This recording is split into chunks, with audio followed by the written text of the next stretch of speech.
వైఎస్ఆర్ జిల్లాను ఇది 2010లో అప్పుడు ఉమ్మడి రాష్ట్రంలో రోషయ్య గారు ముఖ్యమంత్రిగా ఉన్న టైంలో వైఎస్ఆర్ జిల్లాగా మన కడప జిల్లాను మార్చడం జరిగింది.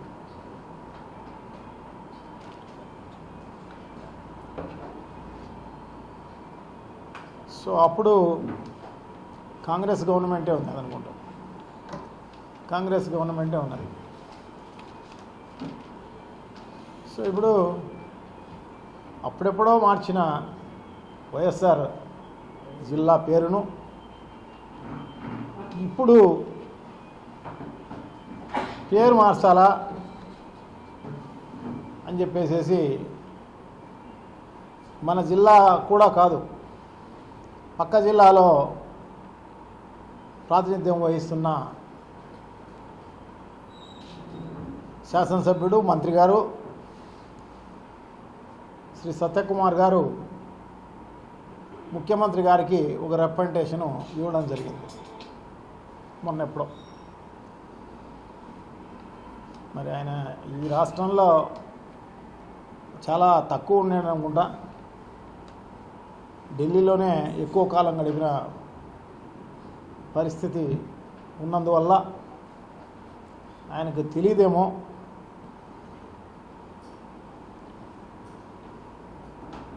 సో ఎందుకంటే వైఎస్ రాజశేఖర రెడ్డి గారు ఉమ్మడి ఆంధ్ర రాష్ట్రానికి ఆయన ముఖ్యమంత్రిగా ఉన్నప్పుడైతేనేమి, ప్రతిపక్ష నాయకుడిగా ఉన్నప్పుడైతేనేమి అనేక రకాలైన సేవలు ప్రజలకు చేసినందువల్ల ఆయనకు గుర్తింపుగా ఆయన పేరును అప్పుడు ఏకగ్రీవంగా తీర్మానించి పెట్టడం జరిగింది. అప్పుడు నాకు తెలిసి తెలుగుదేశం పార్టీ కూడా వ్యతిరేకించిన పరిస్థితి లేదు.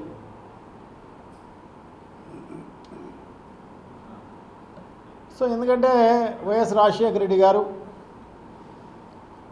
బీద మధ్యతరగతి ఇల్లు వాళ్ళ అనేది లేదు, అందరికీ కూడా మేలు చేసిన వైఎస్ రాజశేఖర రెడ్డి గారి ప్రభుత్వం. అందరికీ ఆరోగ్యశ్రీ ప్రవేశపెట్టడం అయితేనేమి, ఇది ఎవరికీ రాని ఆలోచన. భారతదేశంలో ఏ రాష్ట్రంలోనూ ఆరోగ్యశ్రీ అనేది లేదు. ఒక రాజశేఖర రెడ్డి గారు ప్రవేశపెట్టిన తర్వాతనే ఇప్పుడు అన్ని రాష్ట్రాల్లోనూ ఆయన్ను ఆదర్శంగా తీసుకుని అన్ని చోట్ల పెట్టిన పరిస్థితి రాజీవ్ ఆరోగ్యశ్రీ. సో ఎందుకంటే బీదవాళ్ళు కూడా మంచి వైద్యానికి, నాణ్యమైన వైద్యం కావాలి, వాళ్ళందరూ కూడా పెద్ద పెద్ద హాస్పిటల్లో చూపించుకునే పరిస్థితికి రావాలి. బీదవాళ్ళందరూ ఎక్కడో ఆర్ఎంపీ దగ్గరనో ఇంకొకరి దగ్గరనో చూపించుకొని కాలానికి వదిలేసే పరిస్థితి లేకోకుండా ఒక మంచి నాణ్యమైన వైద్యము బీదవారికి కూడా అందించాలి అన్న ఉద్దేశంతో వైఎస్ రాజశేఖర రెడ్డి గారి ఆలోచన మేరకు ఆరోగ్యశ్రీ ప్రవేశపెట్టడం జరిగింది. దాంతోపాటు 108 పెట్టడం జరిగింది. 108 అనేది కూడా నిజంగా ఒక కొత్త ఆలోచన. ఎందుకంటే అర్ధరాత్రి అపరాత్రి యాక్సిడెంట్లు అవుతాయి, అర్ధరాత్రి అపరాత్రి మాత్రమే గుండె సంబంధించిన జబ్బులు వచ్చే కార్యక్రమం జరుగుతాయి. సో ఇటువంటి పరిస్థితుల్లో వాళ్ళ దగ్గర వాళ్ళు ఎవరన్నా లేకపోయినా కూడా వాళ్ళు 108కు ఫోన్ చేస్తే ఇమ్మీడియట్గా కుయ్యి కుయ్యి కుయ్యి అని చెప్పి 10 నిమిషాల్లో వాళ్ళ ఇంటి దగ్గరకు వచ్చి దగ్గరున్న హాస్పిటల్కు తీసుకుపోయిన పరిస్థితి. సో ఇటువంటి మంచి ఫెసిలిటీ. సో దీన్ని కూడా రాష్ట్ర వ్యాపితంగా ఆయన్ని ఆదర్శంగా తీసుకుని అమలు చేసిన పరిస్థితి దేశవ్యాప్తంగా ఉంది. అదే కాకుండా ఫీజు రీఎంబర్స్మెంటు, బీద బడుగు బలహీన వర్గాలకు సంబంధించిన పిల్లలు ఉంటారు, వాళ్ళు చదువుకోవాలి అంటే నిజంగా పై చదువులు చదువుకోవాలంటే చాలా ఇబ్బందులకు గురవుతుంటారు. నాకు తెలిసే ఒక సర్వేలో 10th క్లాస్ వరకు చదివి ఆ పై చదువులకు పోయే దాంట్లో ఆ కాలంలో 15-20% మాత్రమే ఆ కాలంలో ఉండేవారు. ఇప్పుడు అది పెరిగి దాదాపు 55-60%కు చేరింది తప్ప ఆ కాలంలో అటువంటి పరిస్థితి. సో ఇటువంటి పరిస్థితుల్లో ఫీ రియంబర్స్మెంట్ పెడితే బీదవారు అందరూ కూడా మంచి చదువులు చదువుకునేదానికి అవకాశం ఉంటుందని చెప్పి ప్రవేశపెట్టిన పరిస్థితి. సో దానివల్ల ఈరోజు దాదాపు కొన్ని కోట్ల మంది ఇంజనీర్లు కావడం జరిగింది, కొన్ని వేల మంది డాక్టర్లు కావడం జరిగింది. సో వాళ్ళందరూ కూడా ఎందుకంటే ఎప్పటికప్పుడు జీవన వ్యయం పెరుగుతూ ఉంటుంది. సో ఇటువంటి పరిస్థితుల్లో వాళ్ళంతకు వాళ్ళు సొంతంగా కాళ్ళపైన నిలబడాలి అంటే ఈ అవకాశాన్ని కల్పిస్తే వాళ్ళ ఇంట్లో ఒకరో ఇద్దరో ముగ్గురో నలుగురో పిల్లలు చదువుకున్నారనుకోండి, మంచి చదువులు మంచి ఉద్యోగాలు వచ్చే అవకాశం ఉంటుంది. సో అన్న ఉద్దేశంతో రాజశేఖర రెడ్డి గారు ఆలోచన చేసి పెట్టింది అది. సో ఈ రకంగా రైతులకైతే ఉచిత విద్యుత్ ఇచ్చిన పరిస్థితి ఏదైతే చెప్పడం జరిగిందో మేనిఫెస్టోలో అన్నీ అమలు చేసినాడు రాజశేఖర రెడ్డి గారు. సో అందుకోసమే కంబైన్డ్ రాష్ట్రాల్లో తెలంగాణలో కూడా ప్రతి ఇంట్లోనూ ఆల్మోస్ట్ రాజశేఖర రెడ్డి గారి ఫోటో ఉండే పరిస్థితి ఉంటుంది. అంతగా అభిమానించే వాళ్ళు రాజశేఖర రెడ్డి గారిని. అంతెందుకు, ఆయన చనిపోయినప్పుడు దాదాపు 680 మంది చనిపోయిన పరిస్థితి. ఎందుకంటే ఆ హఠాత్ పరిణామానికి టీవీలలో వస్తూ ఉంటే గుండె ఆగి గుండె పగిలి చనిపోయిన పరిస్థితి. సో భారతదేశంలో కాదు కదా, ఇది ప్రపంచంలో కూడా ఎక్కడ కూడా ఏ నాయకుడు చనిపోయినా ఇంతమంది చనిపోయిన పరిస్థితి లేదు. సో అంతటి అభిమానము, అంతటి ప్రేమ సంపాదించుకున్న వ్యక్తి రాజశేఖర రెడ్డి గారు. అందుకోసమే ఆయనకు గుర్తుగా ఈ జిల్లాకు వైఎస్ఆర్ జిల్లా అని చెప్పి అప్పుడు ఏకగ్రీవంగా రోషయ్య గారి టైంలో కాంగ్రెస్ గవర్నమెంట్లో అప్పుడు ఇచ్చిన పరిస్థితి. ఇది జీవో 2010లో 5/8/2010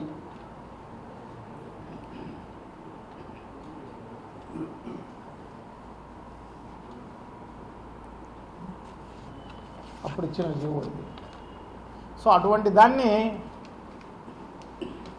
మార్చి వేరే పేరు పెడతాము అంటే నిజంగా ఇక్కడ ఉన్న ప్రజలు ఎవరు ఒప్పుకునే పరిస్థితి ఉండదు అయితే అని నేను భావిస్తా. వైఎస్ఆర్ కాంగ్రెస్ పార్టీ కార్యకర్తలు నాయకులే కాదు, ఇక్కడున్న ప్రజలు కూడా ఖచ్చితంగా ఉద్యమించే కార్యక్రమం తప్పకుండా జరుగుతుంది. సో అటువంటి ఆలోచనలు ఏమన్నా ఉంటే మానుకునే కార్యక్రమం చేయవలసిందిగా వారికి విజ్ఞప్తి చేస్తున్నా. సో ఇది రోషయ్య గారి టైంలో ఒక్క కడపకే కాదు మార్చింది పేరు, నెల్లూరు జిల్లాకు పెట్టడం జరిగింది. సో అందుకోసం ఇటువంటి ఆలోచనను మానుకోవాల్సిందిగా వారికి అందరికీ కూడా విజ్ఞప్తి చేస్తున్నా. మరి ముఖ్యమంత్రి గారికి కూడా విజ్ఞప్తి చేస్తున్నా, ఇటువంటి ఎవరైనా రెఫరెండ్ చేసినా కూడా పక్కన పెట్టండి అని చెప్పి తెలియజేసుకుంటూ, సో అదే కాకుండా జగన్మోహన్ రెడ్డి గారు రీసెంట్గా కూడా మొన్నటి ఈ 5 ఏళ్ల కాలంలో చాలా జిల్లాలు కొత్తగా వచ్చి పెట్టిన జిల్లాలకు అన్ని దానిలకు అల్లూరు సీతారామరాజు జిల్లా కావచ్చు, అంబేద్కర్ జిల్లా కావచ్చు, ఎన్టీఆర్ జిల్లా కావచ్చు. సో వాళ్ళ సేవలను బట్టి వాళ్ళకిచ్చే గౌరవం అది. సో జగన్మోహన్ రెడ్డి గారు ఆ రకంగా పెట్టడం జరిగింది. సో డెఫినెట్గా దీన్ని అందరూ కూడా ఆమోదిస్తారు అని చెప్పి నేనైతే భావిస్తా. దీనికి వంతపాడిన మన జిల్లా శాసనసభ్యులు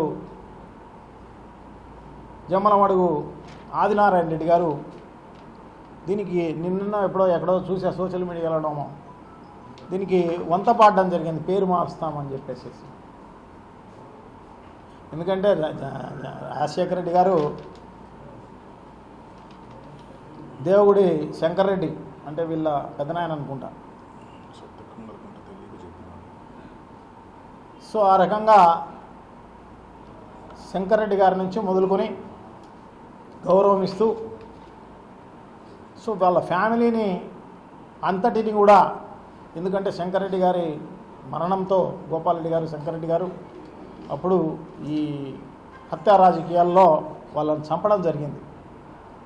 సో అది కూడా గుర్తుపెట్టుకుని ఆ ఫ్యామిలీని బాగా అభివృద్ధి చేసిన ఘనత శ్రీ వైఎస్ రాజశేఖర రెడ్డి గారిది. సో ఇవన్నీ కూడా దృష్టిలో పెట్టుకోవాల్సిన అవసరం ఉంది ఆదినారాయణ రెడ్డి గారు. సో తప్పకుండా మేలు చేసిన వాళ్లకు కీడు చేయడమో లేకుంటే ఏమంటే అవి మాటలు మాట్లాడడమో ఇవి చేయకూడదు అని చెప్పేసి నేను ఆయనకు సలహా ఇస్తూ, అదే కాకుండా సత్యకుమారు ఈ జిల్లావాడు కాదు, ఆయనకు మరి ఎలా ప్రపోజ్ చేయాలనుకున్నాడో ఏమో కదా, కానీ ఆ రకంగా ప్రపోజ్ చేయడం మంచిది కాదు అని చెప్పేసి తెలియజేసుకుంటూ, అదే కాకుండా ఆయన ఇంకా పులివెందుల మెడికల్ కాలేజీకి సంబంధించి పులివెందుల మెడికల్ కాలేజీలో 50 సీట్లు అలాట్ చేస్తే దాన్ని వద్దన్న మంత్రి గారు మాకొద్దు, మేము మెయింటైన్ చేయలేం అని రాసిన చరిత్ర కలిగిన సత్యకుమార్ గారు మరి అది దానిపైన ఆ 50 సీట్లు వచ్చినుంటే 50 మందికి మెడికల్ సీట్లు వచ్చే పరిస్థితి ఉండేది. సో దాన్ని వద్దన్న సత్యకుమార్ గారు ఈరోజు మళ్ళీ దీన్ని ఎంత ప్రపోజ్ చేశాడో ఆయన ఆలోచన చేసుకోవాల్సిన అవసరం ఉంది. సో ఈ జిల్లాకి ఏమన్నా అన్యాయం చేసే కార్యక్రమమే చేస్తాడా? సో ఇది అందుకోసమే నువ్వు మంత్రి అయినట్టున్నావు. సో తప్పకుండా ఇవన్నీ కూడా దీర్ఘంగా ఆలోచన చేయాల్సిన అవసరం తప్పకుండా ఉంది. జిల్లాను అభివృద్ధి దశకు తీసుకుపోయే కార్యక్రమం వీళ్ళందరూ చేస్తే మంచిది. ఎందుకంటే ఎన్నో రకాలైన అబద్ధాలు ఆడి సూపర్ 6 అని చెప్పి మోసం చేసి ప్రజలను అధికారంలోకి వచ్చిన ఈ కూటమి ప్రభుత్వానికి సో ముందు ఆ కార్యక్రమం చేయవలసిందిగా తెలియజేసుకుంటూ, అదే కాకుండా నిత్యావసర సరుకులన్నీ కూడా ఈరోజు ప్రజలకు అందుబాటులో లేని పరిస్థితి ఈరోజు అంతా కూడా ఉంది. ఏంటి కూడా ఆ కాయగూరలు కానీ ఆకుకూరలు కానీ ఏది కూడా అందుబాటులో లేని పరిస్థితి ఉంది. కరెంటు ఛార్జీలు అయితే అందుబాటులో లేని పరిస్థితి ఉంది. సో దీన్ని చక్కదిద్దాల్సిన అవసరం తప్పకుండా ఉంది. అది మాని ఈ పనికి పూనుకోవడం నిజంగా ప్రజలు గర్హిస్తారు అని చెప్పేసి తెలియజేసుకుంటూ, సో తప్పకుండా ఇటువంటి ఆలోచనలు మానుకోవాల్సిందిగా మరొకసారి విజ్ఞప్తి చేస్తూ సెలవు తీసుకున్నాను. థ్యాంక్ యూ, నమస్కారం.